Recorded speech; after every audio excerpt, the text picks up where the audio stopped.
welcome to this week's episode of the Popcorn Wind Down. I'm Eddie. And I'm Tammy. Thank you for joining us. This week's episode is brought by Slingers Bar and Grill. Come for our world famous Prowler rings, Peter Parker Punch, or our Miles Morales Mule. But stay for Web Slingers, where the food, drinks, and atmosphere make you feel as if you've been slung into another universe. Check them out at webs.slingshop. Ah, so are you big on themed restaurants, Tammy? I'm trying to think if I've ever truly been to a theme restaurant. Like, have you ever been to the Rainforest Cafe or something like that? I haven't actually. I've never been to the Rainforest Cafe. And I go, like, we have one in like one of the malls I always went to, and I just never ever went in to eat anything. I think like the closest I probably ever got was when I went to Universal Studios, and you go to basically Potterverse, Potter World there, and you go to like the stores that are based on Harry Potter. But other than that, no. But there's one that I've always wanted to go to, and I think it's like more than one location. I've always wanted to go to the Forrest Gump one. Oh, like the Bubba Gump Shrimp House. Yes, There's one and I've in never. gosh, I want to say there's one on the boardwalk in Kima. If not, then there's one um on the boardwalk in Galveston. But I know we have two here in the Houston area. Um, yeah, but you've been to Chuck E. Cheese. That's a thing, I guess. Is I don't know what Chuck E. Cheese is. Um, besides I just look horrible at it pizza as and a a bunch of kiddie thing. badass kids running around. Yeah. Um, I think, well, Rainforest Cafe, obviously, since they're not our sponsor, I can say this. The food is mid at best, but it's a cute ambiance or atmosphere. But I've I've eaten there several times and at different locations, and I've never just been overly impressed with the food. But it's a cute atmosphere type thing. But so I guess it would be a place where I would say, and well, in this day and age with everything being so expensive and overpriced, go for the fun, go for the atmosphere, but don't be disappointed by the food. I guess Okay. that's my recommendation. Like I said, y'all want a better recommendation? You need to run us some coin. Nah, let me stop. Um, so, but this week, we join on this week's episode, we join Miles Morales and friends for another trip into the Spider Verse with Spider Man Across the Spider Verse, which picks up a few months after the events of 2018's hit Spider Man into the universe. It's hard to believe that movie is 5 years old. Initially, all seems well as we get to see how the heroes are readjusting to their daily lives after saving the world from a multi-dimensional meltdown. Then Miles is introduced via Gwen to another group of spider people in charge of protecting the Spider Verse.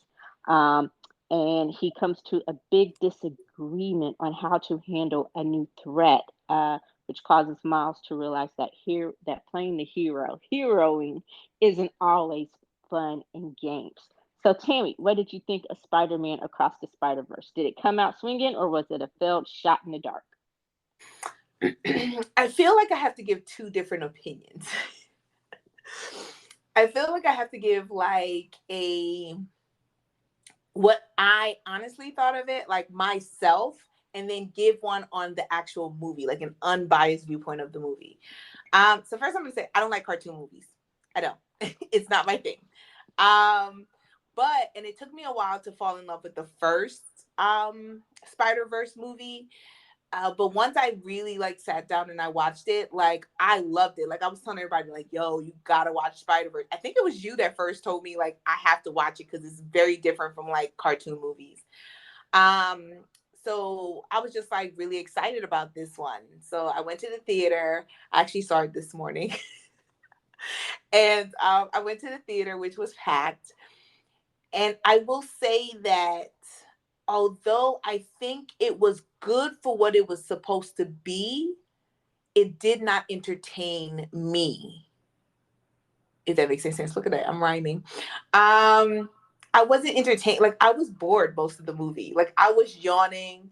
I kept looking at the clock like, yo, how much more time we have? And I don't know, maybe I was tired, maybe that's what it was, but I just could not fully get engrossed in it. And it's funny because when the movie ended on the cliffhanger that it did, the woman next to me was like, oh, that was really good. I'm so excited for the next one. And I was just like, that was boring. And she like looked at me like, what? I was just like, I'm sorry. Maybe I'm just tired. It just didn't catch me. So yeah. So anyway, I mean, I definitely can have the conversation about like what were some of the good parts and everything like that, and what were some very disappointing parts. But overall, I was bored. But that's not to take away from the fact I think it was a good movie. It's just not my type of movie. Okay, That that makes makes sense, right? sense. Yeah. Okay. Um, for me, it was better than I thought it was going to be. I didn't know how it would live up to the hype of the first one, and I'm with you. I'm not big on cartoon movies. And just for various reasons, I recently rewatched the first one. Um, and so it was, and when I saw the headlines, and it kind of drew me in. This is the first time I've uh, rewatched Into the Spider Verse. I gosh, I guess in a couple of years. And so it really reminded me of just how good it was. It wasn't necessarily intentional in preparation for this. So I was like, okay. So then I was like, I don't know how it's going to live up to the hype of the first one. And then I've seen like, and especially for stuff that we are going to review. I don't do a deep dive into the reviews, but you can't help but see the headlines and all that kind of stuff, right? Mm-hmm. And so I was seeing how people are like, it's the best movie of 2023. It's What? so great. And so I'm like, okay. And I'm like, is it that?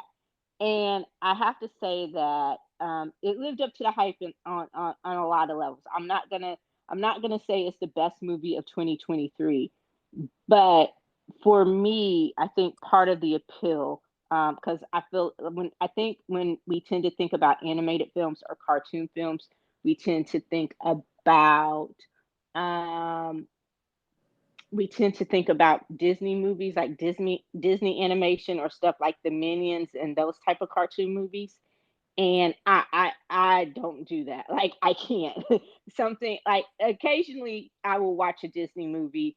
Like I loved Encanto and just or Encanto, whatever, and just different ones I will see if it has some sort of other appeal to me, but just I'm not drawn to the animated movies. Now, having said that, you best believe I will be watching the Teenage Mutant Ninja Turtles when it comes out this year because I love the Ninja Turtles. They're like on my Jason Statham list, just a list of things that I refuse to miss in whatever form, right? Mm-hmm. But so I think it did deliver on the momentum of the first one, and there were times that I actually was watching this and I forgot it was an animated movie, and I'll get into that a little bit more later. But yeah, so I can understand because it did kind of, and I think I know what it is. Like when you were saying you were kind of bored, I think because this one uh was more, it didn't have as much action as the first one. This one really dove into storytelling. It was more about the story. And I think the drama, which I don't think that we're used to in animated films, if that makes sense. Like with the Disney ones, you always have the musical aspect of it or something where it draws you into whatever it's supposed to be really quick. With the stuff like the Minions and all of that, you have, forgive me again, I'm a grown ass woman with no children who's not enthralled or who doesn't like animated movies. So I'm just going to say you're drawn into the stupidity of it, the slapstickness of it, just whatever crazy thing that they're doing. But with this one, it was actually telling a story. So this one had more drama. It was heavier on the action, I mean on the drama or the dramatic aspects, but not so much on the action, which I'm thinking, since you already alluded to the cliffhanger, I'm thinking the way they set it up, that in part two we will get more of the action, or more action interspersed with the drama. Does that make sense? Mm-hmm. So, but yeah, but I liked the story because I was wondering where they would go. Like, you would think automatically that, okay, somehow they're going to be pulled back into the multiverse. Like, does Doc Ock survive? So it was really interesting to see how they told it, and what, um, how they would create, I guess, the so-called drama, or what it would be about. So, did you at least like the story? You think that that was, I mean, I know you already said you were bored, so did you think that that was at least interesting, or what have you? Like, Well, when you say like this movie being more of a setup for the second one, being more the storytelling, because then that goes into how they're establishing what the story is going to be. So I can see them bringing more action in the second one, which comes out next year, I believe. mhm, But so yeah, I honestly think it was just, it's not my type of movie. Like I really do not like anime movie. I don't like anime. I don't like cartoon movies. Like, I don't watch those. That's the reason why, like, I haven't watched the really really good ones, like um Coco. I've never watched Coco. oh, And they're like, Coco's so good. yeah, and every time I say that, people are like, but oh my god, like Coco is amazing. And I'm just like, but I don't like cartoon movies. And no matter how good it is, that's why I say, like, I don't want to take away from the fact of not saying this is not a good movie. I just realized there are certain genres that I just cannot fall into. And I think this is one of them.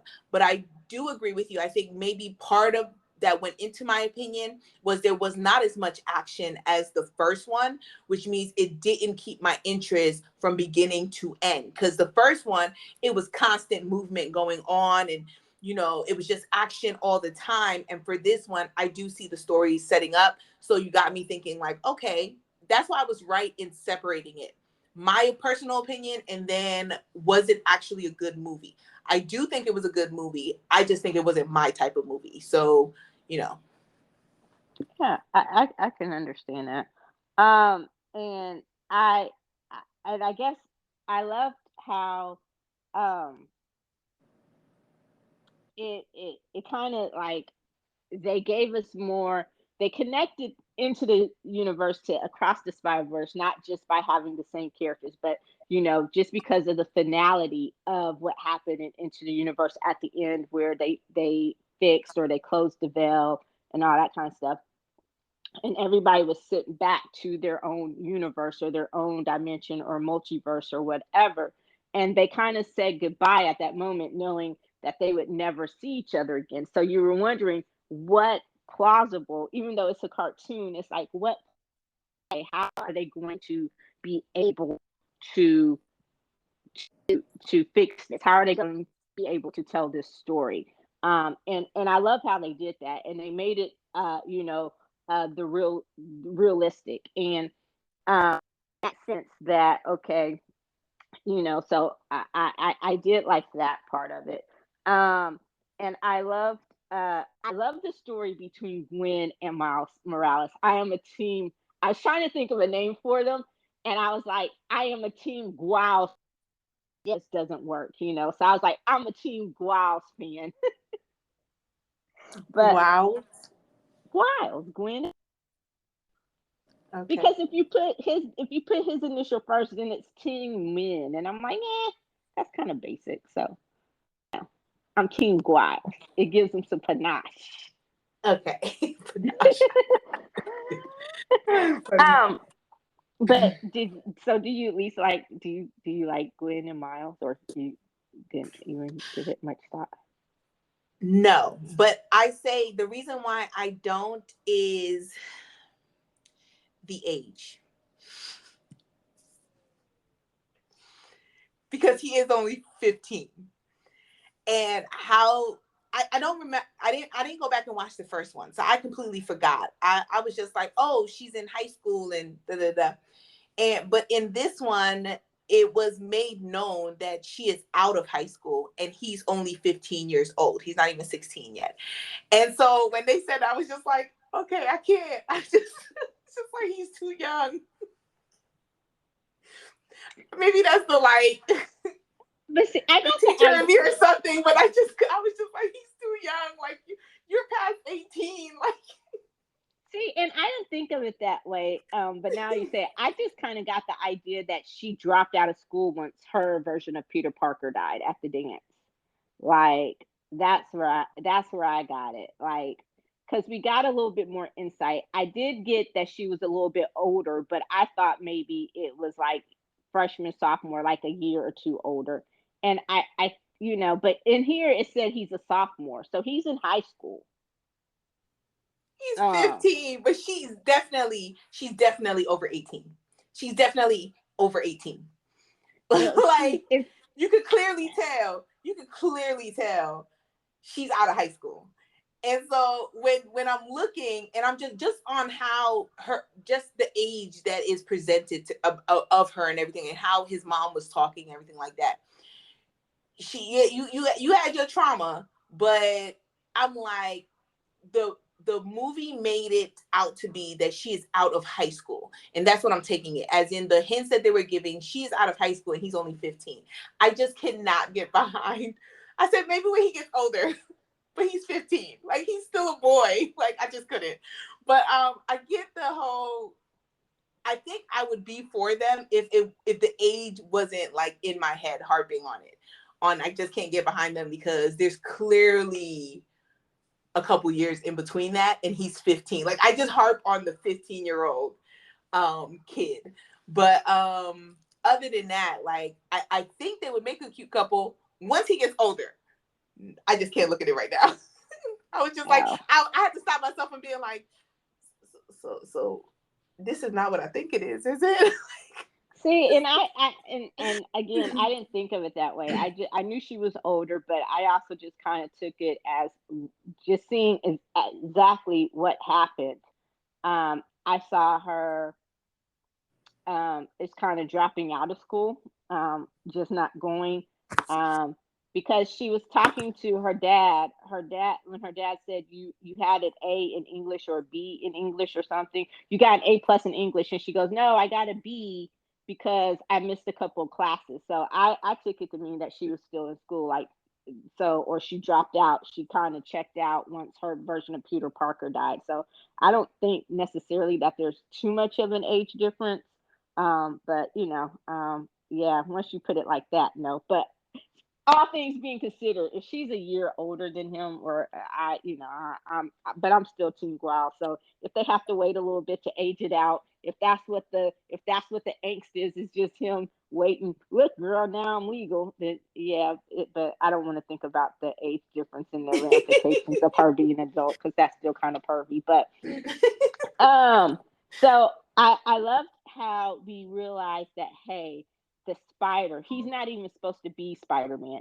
And that whole part, so when she was talking to him and they were like, he was leaning his hand over and he was talking, and she said in every version, and it kind of gave you an idea of the similarities, besides Peter Parker and the radioactive spider, across the multiverses.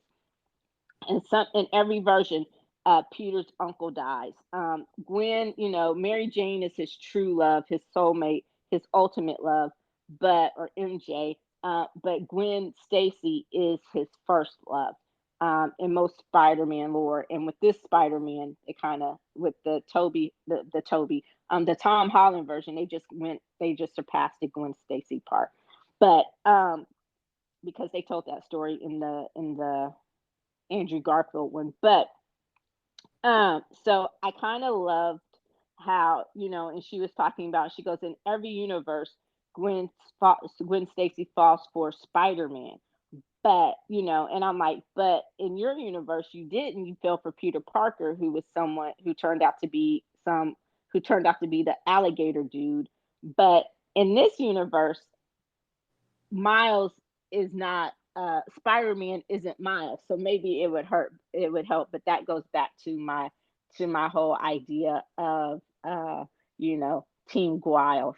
But I did like how we found out that hey, we knew he wasn't supposed to be Spider-Man, but how him becoming Spider-Man caused the death of Peter Parker, the real Spider-Man, and how the spider wasn't meant for this version of Miles Morales, how it was meant for Earth 42's version of Miles Morales.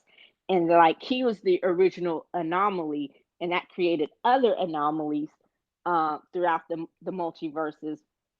But I was like, that's not his fault though. It because if you go back to the first one, the time space it was already starting to glitch because of the work that I can't remember the OD. I can't remember his name, but that the big bad in the first one. It because of his work with that portal thing, the time and space were already starting to glitch. So that's how that spider got there. So it was just really interesting in that aspect. And I kind of like that we saw what happened to the actual Miles Morales that was supposed to be Spider-Man. What did you think about that? Oh, I agree with you. I do like that aspect of it. And one thing I will say, because I really, really, really love the Tom Holland version of Spider-Man. And we talked about this before, especially when we reviewed the last Spider-Man, that the reason why I love Tom Holland Spider-Man is because he acts like an actual teenager.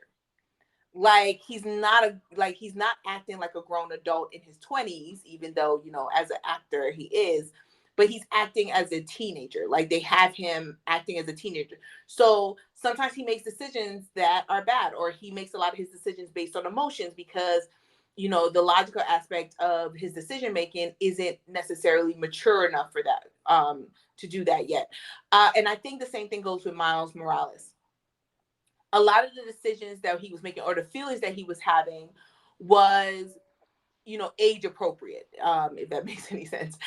It was age appropriate on how he reacted when they said, you're the anomaly, like you're not even who you're actually supposed to be. Like it's supposed to be your Peter Parker in your world is the one that's supposed to be Spider-Man, not you. And I was just like, dang, like that's harsh, but actually real. And then all the adults is just like, that's the reason why you got to let this go. Like you have to let things happen as it happens. And he's just like, absolutely not. And I got that. Like I was just like, he's a teenager. Like that is how they're going to make decisions, because they're very emotional, emotion driven, rather than logic driven. So I did like that whole storyline on his reactions just seemed very genuine for his age. Yeah, and then it's like because you're telling him not only is he supposed to just let something happen, but you're telling him that like according to the canon, right? And that was one of the things that I loved how they correlated, and I loved how they interspersed the live action Spider-Man in the scenes. Did you notice that? Like you saw Tobey Maguire, you saw Andrew Garfield, you Yes. saw Tom Mm-hmm. Holland. I even love the shout out to Childish Gambino, who was um, a champion for Miles Morales from the very beginning. Like he wanted to play that character and wanted to have a role in it, and he got a cameo. And I think it was the first Spider-Man, the Tom Holland version. Mm-hmm. Um, so I shout out to that. But I loved so you're telling him that he had that there's canon that is true for any Spider-Man, not just the Peter Parker versions. But okay, so Spider-Man loses his uncle Ben. Miles Morales lost his uncle, right? In every Spider-Man lore, there is a captain that dies. And so now you're telling this 15-year-old kid who up until this point, like I said in the intro, being the hero has been all fun and games. And now he's finding out that, some of it he's finding out the toll that it takes with the not being able or not at this point entrusting his parents with his secret identity yet. And then the tolls that those lies are taking on his relationship with his parents. But then you're telling him at this point, for him, the captain in his life, the person that you're telling him he has to let die to save the many is his dad. And it's like, so I think most of us, regardless of age, would really have some, it wouldn't really understand that trade-off.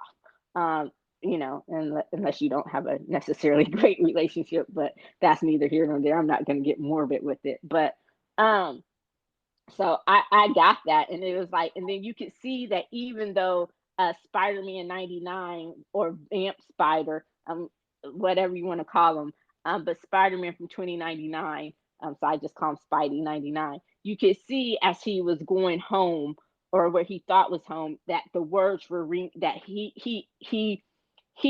was listening. He heard what he said. He may not have been processing at that moment, but it did make an impact, because as he was going back, he heard the, are you willing to sacrifice the many for the one, or are you going to save the one and let the many, so it was just really, really interesting, that whole moral dilemma, and then only for him to make it home and find out he's in the wrong place. Mm-hmm. Like that was genius. And then, so I was but then it kind of brings me to the point of, well, if Spidey 99 knew the spider bit the wrong person, you did he sacrifice Earth 42 for whatever I forgot the version of Earth that Miles Morales is on. But does that make sense? Like, that was the question I had. Well, remember, he ends up back on 42. So, based on the fact that Miles Morales did not get bitten by the radioactive spider, he ends up turning into the character that his uncle was. The Prowler, yeah. Yeah, the um Prowler. And so that's the direction that ultimately is the direction that it takes, that there is no Spider-Man, because he never gets bitten, because the spider transfers to, I think it was Earth 1610 or something like that. And goes there. And I like that analysis, because I do think, most of us would make the decision based on our emotions, right? The majority human beings are just we make a lot of our decisions based on our emotions, our instincts, our gut feeling, more than we do on like logic and like seeing the ripple effect of our decision. So if you tell somebody, hey, your dad needs to die in order to save millions of people, you can be like, hold on now. How about I just save my dad and save those millions of people at the same time? Like, well, like, why is it one or the other kind of thing? And so we don't think along the lines of, ultimately it's one or the other. Because I would just like to see, like, in the next one, on how ultimately they are able to save his dad, as well as the many worlds, or is it going to be the same way that it's been for all the Spider-Mans before, where they want to save the person that they love most in the world, but ultimately they are not able to save the person that they love most in the world, or save one of the people that they love most in the world? Because you just got to think, for like all the other Spider-Man movies, the like live action Spider-Man movies, they've all had that dilemma. yeah. And And they've always still lost that person, even as they tried their hardest to save them as well as save the world at the same time. yeah, and and for, the Tom Holland version, it was Aunt May. The other versions, it was, well, the Andrew Garfield version, they took it back to the beginning. It was Gwen. Right, yeah. Um, And uh, in the original, it was it Uncle was Ben. Uncle Ben. And you kind of get what it, and I think that was the genius of it, is you get, even though Spidey 99 was an asshole, he was speaking from his experience, and you get that the wall was built because of all that he lost and all that kind of stuff. But shout out to Issa Rae for playing Jessica Drew, pregnant and still kicking ass. But I and you get that's probably the only person that can get into him. But even then, so they buy into it, and the need to be emotionless and let it happen. But you see how even she, at one point, she figures out what Gwen is doing, and she just lets her do it. It's Mhm. like, okay, because of her soft spot for Gwen, and also you get that she didn't agree with Spidey 99. I love British Spider-Man Hobie. He was hilarious. Oh my God. Yes. And when he took off his mask, and he'd be like, gosh darn it, you're even cool then. And he's just like, yeah, I'm just a cool dude. I said, So okay, okay. I have to say, so far, my absolute favorite was Hobie. was Hobie Yeah, Brown. because when shit got real, Hobie was like, "Oh, I'm out. I ain't signed up for this. Fuck the They just establishment, bounced out. but I'm not doing this." And then you realize that you see that he does actually care about Gwen, and he leaves before he. And he was kind of like the smartest one because he left because he did not want to do what everyone else was going to have to do. He didn't want to have to try to stop Peter, and he knew Gwen would. So it's like he bounced out and left his bracelet at her house. I thought that was just genius, but you know, um, I but where I was going with this is in all the canon though, losing that person is the thing that matures them because and and I'm like okay because for Toby Maguire's Spider-Man, it was hey, up until that point he was all just about money and being able cool and being able to kick ass and wanting to be cool and fit in and not realizing that with what was it great power comes great responsibility. Responsibility. And so it was when Uncle Ben dies that he realizes that hey, this is more than just about than it being about me. um, and the same thing with I think Andrew Garfield's character is we didn't get the third one, but I think from him, but we saw that maturity, or we would have seen that maturity of how it ages him, losing someone someone he cared about at such that young age, that burden. Um, Same thing with Toby Maguire, with Tom Holland's Spider-Man. We see the maturity coming just with age and everything that he's had to go through because the blip, then him losing Tony Stark in the Avengers, and just kind of so we get to see the progression of him from when he's first introduced in Captain America: Civil War. Um, to, or did we have the first Spider-Man before we did Civil War? I can't No, no, remember. no. No, that's when we first meet him is in Yeah, that's Civil when we War, first right? meet him. Okay, so you see, he's just that kid who's excited that Tony Stark is coming to him and wants him to do this. Then we see, him uh, trying to figure it out, and him crushing on this other girl completely, and her dad turns out to be the big bad. And then him and MJ becoming friends, and him realizing that hey, he's actually in love with MJ, and just like you said, the mistakes that he makes, the naivete, and then the ultimate sacrifice you see in that maturity, and the decision that he makes when he realizes that hey, he has to wipe everybody's memory of him, in order for them to be safe and to kind of write the decisions that he made based on those emotions. So you see that maturity. So it's like he not only lost his aunt, but he also lost his love. So I'm thinking that I'm with you. It's going to be interesting to see. Hey, is he going to have to kill himself? Like, meaning, is he going to have to kill the Miles Morales Prowler version in order to get it out of Earth 42? So how's he going to get out of Earth 42? And by the time he gets out of Earth 42, is it going to be too late to save his dad in Earth 1610? So it's just like I'm really interested to see what happens in the second half. But something tells me that Uncle Aaron is not going to be his only loss or I his think so only too. great I loss. agree. So I'm just interested to see how that is all going to play out, um, in it. And the person that he loses, they may even throw us for a loop and make it his mom, like the person you least expect. Ooh, yes. I could even see Mm, that. I think that would be even a deeper hurt because it'd be yeah, somebody he didn't expect. yeah.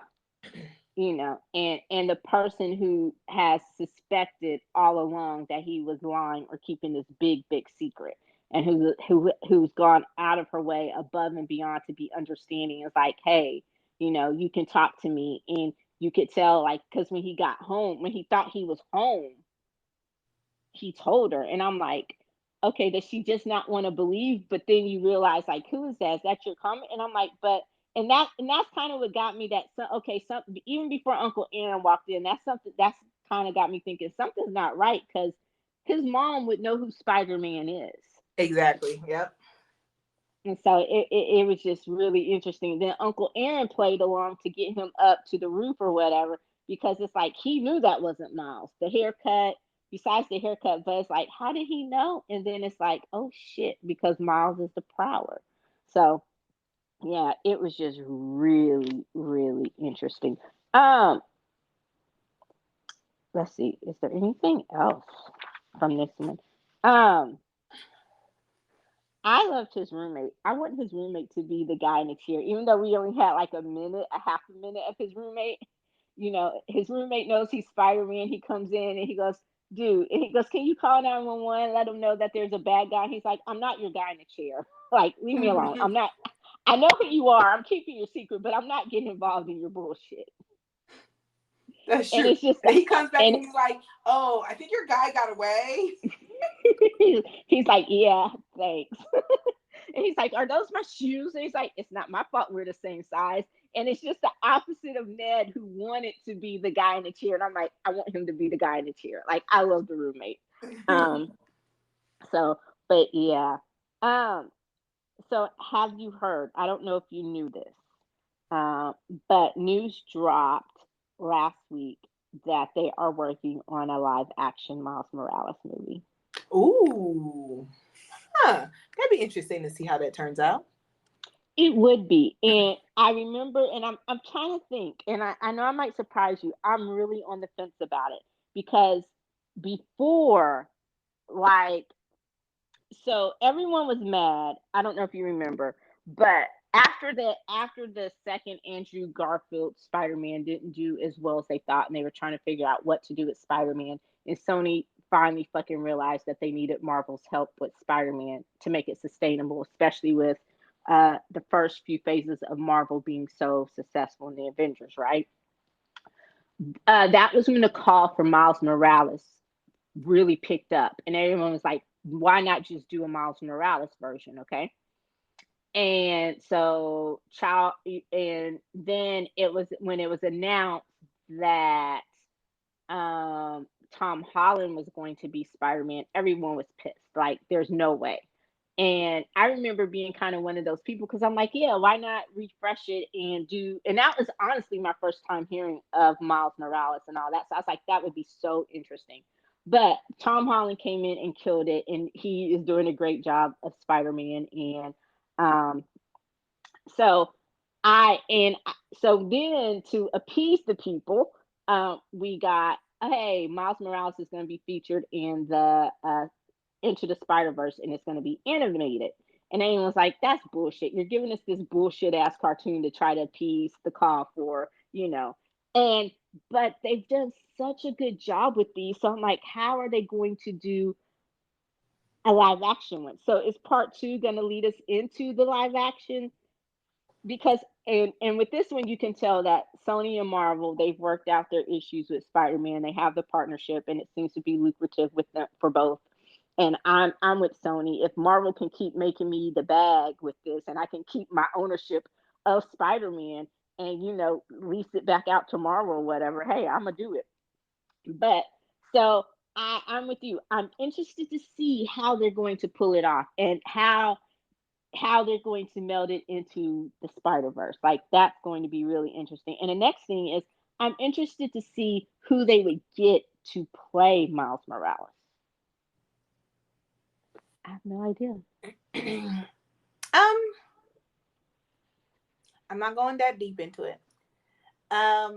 But I didn't really hear about Miles Morales until Sony and Marvel was having that whole beef over Spider-Man, and it was a possibility of Sony taking back Spider-Man, and then the then trying to think like, where can we go with this if we have to take it over? And that's when I first heard of the conversations of Miles Morales, and I was just like, cool, because I'm all about my Black Hispanics, and so it'd be just interesting to see, but I don't want to go too deep because when they bring something up like this, it's gonna be what, like 5, 7, 8, 9, 10 years before we finally see the product. So it'd be interesting to see what they can create, but I don't see it coming anytime soon as long as Tom Holland is continuing to be very successful. Well, and that's the thing, because we've already been and I think that is one of the pluses of this. Um, and I think they opened the door for it to be possible. when everyone was like, how are you going to meld the universe? So when you got the multiverse and we saw that Tobey Maguire's Spider-Man existed in a different multiverse, or a different Spider-Verse. Andrew Garfield's Spider-Man existed in a different universe or Spider-Verse, and Tom Holland's is in a different Spider-Verse. And there's still some canon, there's still some parallels, but they exist kind of at the same time, but in a different time and space. So I think that makes it possible where you could still have Miles Morales and maybe cross over the Spider Verses if you were to ever have those two characters intertwined. Or again, after I know Spider-Man 4 has been pushed back because of the writer's strike. Um, and I'm going to go out on a limb and probably say that would probably be Tom Holland's last Spider-Man. So I do see this happening probably after that's done. They may be able to introduce the Miles Morales character because they did hint at him. Childish Gimp and from what it's from how or Donald Glover, uh, however you want to do it. In the first Spider-Man, when we saw his character, and in that version, uh, Donald Glover, aka Childish Gambino, he plays Uncle Aaron, and he mentions his nephew Miles is a huge fan. So that's one Easter egg. So maybe something happens to Tom Holland Spider-Man, Miles takes over. Maybe that is their way of saying, hey, after Tom, because he's such an iconic Spider-Man, maybe we're going to have Miles Morales take over. I don't know. Again, Marvel, your girl needs a job. Come on now. Like, but so I could see it going a bunch of ways, but I'm with you. It probably won't happen. Definitely won't happen before we get part two of this, and probably won't happen until they're ready to officially retire Tom Holland. So probably within the next 4 years, maybe, just going by movie time periods. But I think it would be very, very interesting to see how that all plays out. And after talking it through with you, I think I might be a little bit more on board with the live action because I just played out all the scenarios in my head. Thank you for being my sounding board for that. You got anything else you want to add? Anything that you found uh, entertaining that we didn't talk about? Anything that you found extremely disappointing that we didn't mention? No, All that's right. all So my opinions. what are you rating this? Um, You can give it two ratings if you want, no, or you can no, no. give I'm it. just gonna give it one. Just gonna give it one. I'm gonna rate it. Like I started where I was on the fact of I was bored, but like I said, I was going to look at it from an unbiased viewpoint of knowing it's not my genre, but is it a good movie overall? And I do believe it was. It's just not for me. So I am going to rate this one a 3.25. Like I said, it was a good movie. It's just I've come to realize that cartoon movies aren't for me. No matter how great they may be, I just am bored with it. It's just not my genre to watch, no matter who's the character. But I would tell people who are fans of Spider-Man, fans of that whole universe, to go see it because I think you would definitely be entertained by it. I just was not, but I will say that you would be entertained by it if you went to go see it. So that's my rating, 3.25. I agree. And I will mention one thing that I did not mention before. Just like Spider-Man, Into the Universe had a banging ass soundtrack. This one is also it's fire. It's good. And just like the Into the Universe soundtrack was a little bit more um, upbeat and kind of just like it had Sunflower, which is still one of my favorite songs. Sway Lee and Post Malone, like Sunflower is still the shit. This one is curated by Metro Boomin, and Sway Lee is also featured on it. But this one is a little bit darker, but it's still because it kind of matches the mood, the drama of the movie. So I highly, highly recommend that you guys check out the Across the Universe soundtrack as well. Really, really good. So, having said all that, I am going to give it a 4.25. 4.25 popcorns. That includes the amazingness that is the soundtrack as well. The anticipation was not expecting it to end on a fucking cliffhanger. I don't think anybody was. Not only did it end on a cliffhanger, but it didn't have any post credit scenes, and you're like, what? That? Yeah. So, but yeah, so I would highly recommend it. And believe it or not, I think Tammy did too. If you like cartoon movies, is that the takeaway? Kind Yeah, of. if you like cartoon movies, go for it. Okay. It's going to be a great enjoyment for you. Okay. Well, that does it for this week's episode of the Popcorn Line Down. Please be sure to like, listen, and follow. Comment anywhere you listen to your favorite podcast, including us. You can also keep up to date on the latest in entertainment and pop culture news, as well as other amazing kernels of pop culture goodness at thepopcornwinedown.com. That's it. That's the plug. Pop, pop, pop, pop, pop, pop. Pop, pop, pop. Thank you as always, and be sure to join us next week when we review Citadel, currently streaming on Amazon Prime. All episodes have been released, so if you want to get the jump and watch it ahead of time, so we won't spoil the thing for you, then go right ahead. And I'm excited about Citadel. I like Richard Madden. I like Priyanka Chopra. So Priyanka Chopra Jonas.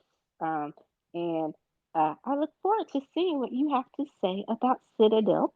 So to hear our thoughts on that, you're just going to have to tune in next time. And until then, I'm Eddie. And I'm Tammy. Bye. Peace.